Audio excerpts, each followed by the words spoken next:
प्यारे भक्तों, यदि आप शत्रु बाधा के चक्कर में पड़ चुके हो या शत्रु बाधा से घेरे जा चुके हो, आपको जीवन में बस दुखों का सामना करने पड़ रहा है और आंखों में आंसू रह रहे हैं और शत्रु की बाधा इतनी प्रबल है कि आपको खाने के लिए अनाज तक भी मुश्किल लग रहा है। आपके खाने का अनाज भी आप खरीद नहीं पा रहे हो। इतनी आपके जीवन में समस्या बढ़ चुकी है कि एक समस्या खत्म होने से पहले दूसरी बड़ी समस्या उत्पन्न हो जा रही है। तो घबराए नहीं प्यारे भक्तों, आज गुरुवार के दिन भगवान श्री हरि विष्णु जी की पूजा करना बहुत ही शुभ माना जाता है। जो भी भक्त भगवान विष्णु जी की पूजा या मंत्र आराधना करता है, उसकी हर एक मनोवांछित इच्छा पूरी होती है। इस मंत्र को हफ्ते में एक बार अवश्य सुने। तो प्यारे भक्तों, जीवन में शत्रु और अनेक दुश्मन हम अपने जीवन में बना लेते हैं, जो हमारे साथ मित्र बनकर ही चलते हैं, और वही में से कुछ दुष्ट व्यक्ति होते हैं जो हमारे ही भोजन और पानी में कुछ मिला देते हैं, जिस वजह से घर में शत्रु बाधा शुरू हो जाती है। तो प्यारे भक्तों, घबराए नहीं, अब भी समय है कि आप शत्रु बाधा को रोक सकते हैं और आपके जीवन में आगे बढ़ सकते हैं। इससे सफलता के मार्ग खुलेंगे। बस आपको हफ्ते में एक बार यह मंत्र दिन में 3 बार अवश्य सुने। जो भी भक्त पूरे श्रद्धा भाव के साथ भगवान श्री हरि का यह मंत्र जाप करता है, उसके धन में वृद्धि होना तय है। जिस व्यापार दुकान में ग्राहक नहीं टिकते हैं, तो वहाँ पे यदि आप इस तरह के कपड़े पहनकर जाते हो तो आपको धन लाभ होने के साथ ही व्यापार में वृद्धि भी हो जाएगी। आप पूजा अर्चना करते हैं तो आपकी हर एक मनोवांछित इच्छा जल्द ही पूरी हो जाएगी। प्यारे भक्तों, भगवान श्री हरि जी का मंत्र जाप गुरुवार के दिन 108 बार करना अनिवार्य है। और प्यारे भक्तों, जो भी भक्त शत्रु बाधा के चलते घर में बहुत ज़्यादा कलेश और लड़ाई झगड़े बनते हैं, जैसे कि कार्यालय में काम होते हैं, जहाँ पे हम जॉब करते हैं, वहाँ पे भी झगड़े बढ़ना शुरू हो जाते हैं। जहाँ पे हम पानी रखते हैं, वहीं पे किसी न किसी नकारात्मक शक्ति का वास होना शुरू हो जाता है। तो प्यारे भक्तों, घर में नकारात्मक शक्तियाँ ना आए, एक मटके में नमक लेकर उसमें 3 लवंग डाल के अपने घर के खिड़की में रखना बहुत ही शुभ माना गया है। प्यारे भक्तों, आपको बस भगवान विष्णु जी की पूजा अर्चना करनी है, जिससे आपको तुरंत ही लाभ प्राप्त होगा। तो प्यारे भक्तों, ऐसे ही महान मंत्र को जानने के लिए महान मंत्र चैनल को अवश्य सब्सक्राइब करें। तो आइए प्यारे भक्तों, मंत्र श्रवण करते हैं। ओम नारायणाय विद्महे वासुदेवाय धीमहि तन्नो विष्णु प्रचोदयात्। ओम नारायणाय विद्महे वासुदेवाय धीमहि तन्नो विष्णु प्रचोदयात्। ओम नारायणाय विद्महे वासुदेवाय धीमहि तन्नो विष्णु प्रचोदयात्। ओम नारायणाय विद्महे वासुदेवाय धीमहि तन्नो विष्णु प्रचोदयात्। ओम नारायणाय विद्महे वासुदेवाय धीमहि तन्नो विष्णु प्रचोदयात्। ओम नारायणाय विद्महे वासुदेवाय धीमहि तन्नो विष्णु प्रचोदयात्।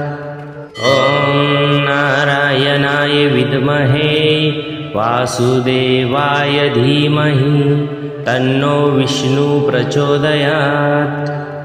ओम नारायणाय विद्महे वासुदेवाय धीमहि तन्नो विष्णु प्रचोदयात्। ओम नारायणाय विद्महे वासुदेवाय धीमहि तन्नो विष्णु प्रचोदयात्। ओम नारायणाय विद्महे वासुदेवाय धीमहि तन्नो विष्णु प्रचोदयात्। ओम नारायणाय विद्महे वासुदेवाय धीमहि तन्नो विष्णु प्रचोदयात्। ॐ नारायणाय विद्महे वासुदेवाय धीमहि तन्नो विष्णु प्रचोदयात्। ॐ नारायणाय विद्महे वासुदेवाय धीमहि तन्नो विष्णु प्रचोदयात्।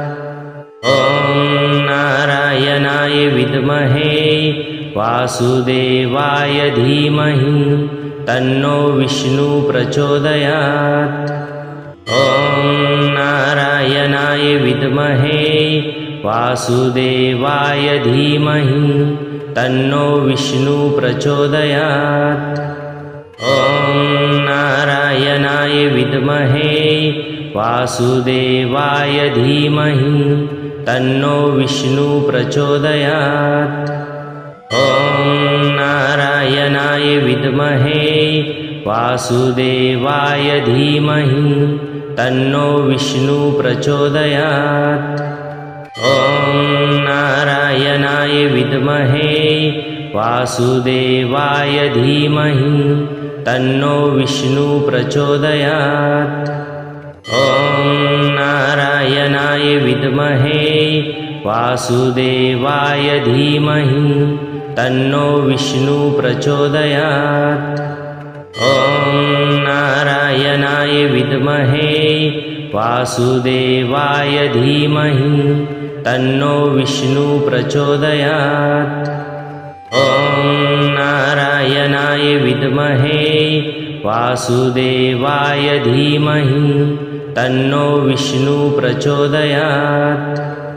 ॐ नारायणाय विद्महे वासुदेवाय धीमहि तन्नो विष्णु प्रचोदयात्। ॐ नारायणाय विद्महे वासुदेवाय धीमहि तन्नो विष्णु प्रचोदयात्। ॐ नारायणाय विद्महे वासुदेवाय धीमहि तन्नो विष्णु प्रचोदयात्। ॐ नारायणाय विद्महे वासुदेवाय धीमहि तन्नो विष्णु प्रचोदयात्। ॐ नारायणाय विद्महे वासुदेवाय धीमहि तन्नो विष्णु प्रचोदयात्। ॐ नारायणाय विद्महे वासुदेवाय धीमहि तन्नो विष्णु प्रचोदयात्। ॐ नारायणाय विद्महे वासुदेवाय धीमहि तन्नो विष्णु प्रचोदयात्। ॐ नारायणाय विद्महे वासुदेवाय धीमहि तन्नो विष्णु प्रचोदयात्। ॐ नारायणाय विद्महे वासुदेवाय धीमहि तन्नो विष्णु प्रचोदयात्। ॐ नारायणाय विद्महे वासुदेवाय धीमहि तन्नो विष्णु प्रचोदयात्।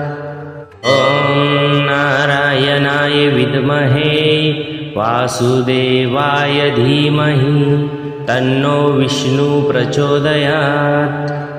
ॐ नारायणाय विद्महे वासुदेवाय धीमहि तन्नो विष्णु प्रचोदयात्।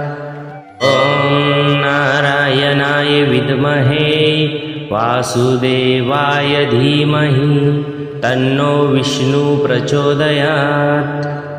ॐ नारायणाय विद्महे वासुदेवाय धीमहि तन्नो विष्णु प्रचोदयात्। ॐ नारायणाय विद्महे वासुदेवाय धीमहि तन्नो विष्णु प्रचोदयात्। ॐ नारायणाय विद्महे वासुदेवाय धीमहि तन्नो विष्णु प्रचोदयात्। ॐ नारायणाय विद्महे वासुदेवाय धीमहि तन्नो विष्णु प्रचोदयात्।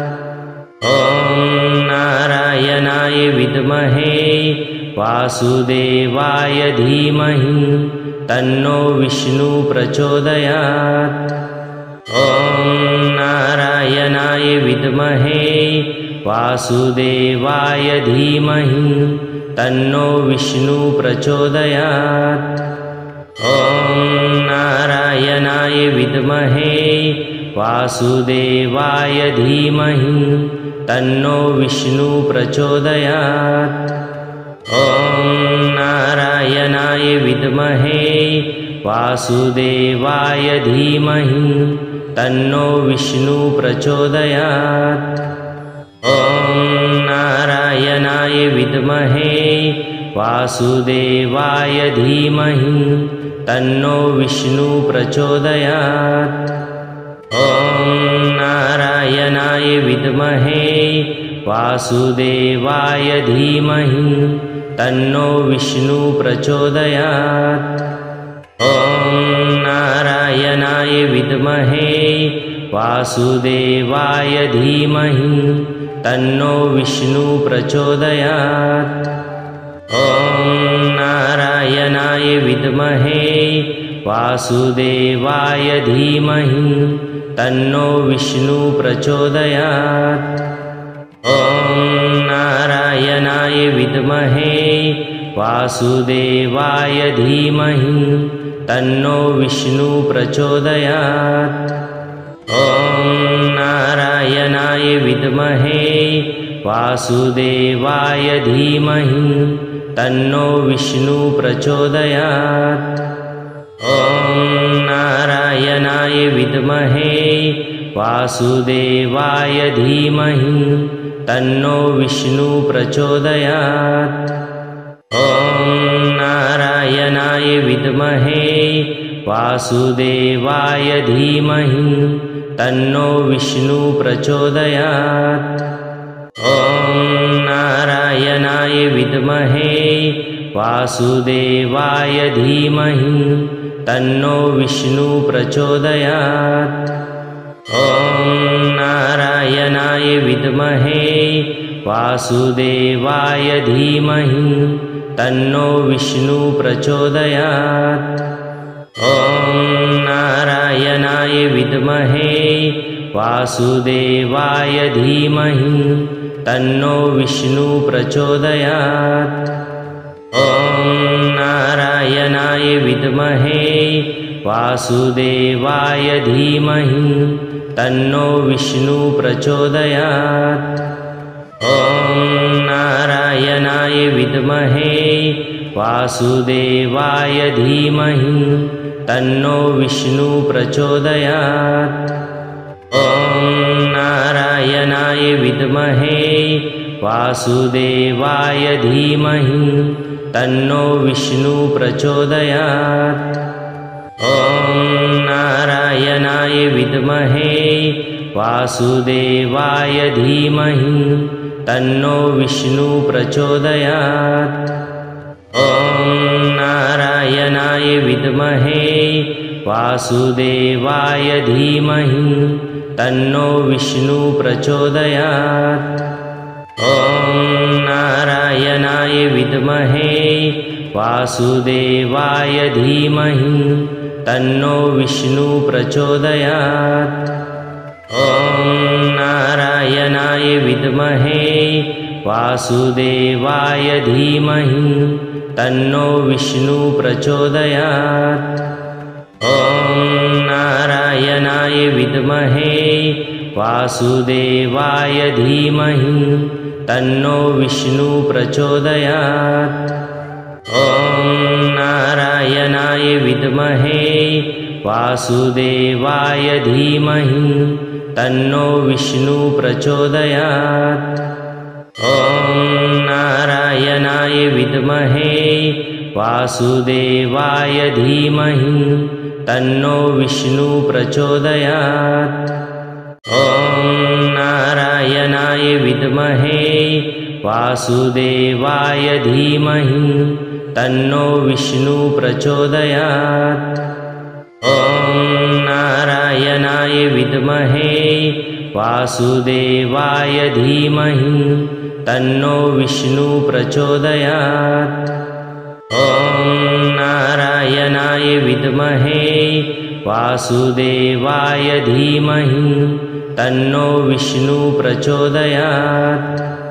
ॐ नारायणाय विद्महे वासुदेवाय धीमहि तन्नो विष्णु प्रचोदयात्। ॐ नारायणाय विद्महे वासुदेवाय धीमहि तन्नो विष्णु प्रचोदयात्।